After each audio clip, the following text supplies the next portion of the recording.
Qo'lingizdagi pul ko'rinmas kasallik manbai. Siz har kuni qo'lingizda tutayotgan pul aslida ko'zga ko'rinmas minglab bakteriyalarni olib yurayotganini bilasizmi? Ilmiy tadqiqotlarga ko'ra, har bir banknotada 3000 dan ortiq turli bakteriyalar mavjud. Ular orasida inson salomatligi uchun xavfli bo'lgan Staphylococcus aureus va hatto yiringli infeksiyalarni chaqiruvchi mikroblar ham bor.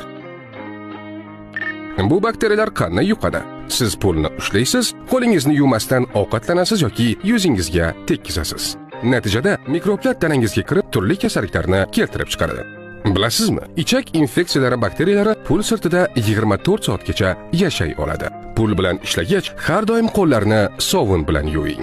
Toza qo'llar sog'lom hayot garovi. Pul kerak, lekin salomatlik undan ham muhim. Salomatlik va strategik rivojlanish instituti ijtimoiy tarmoqlariga obuna bo'ling.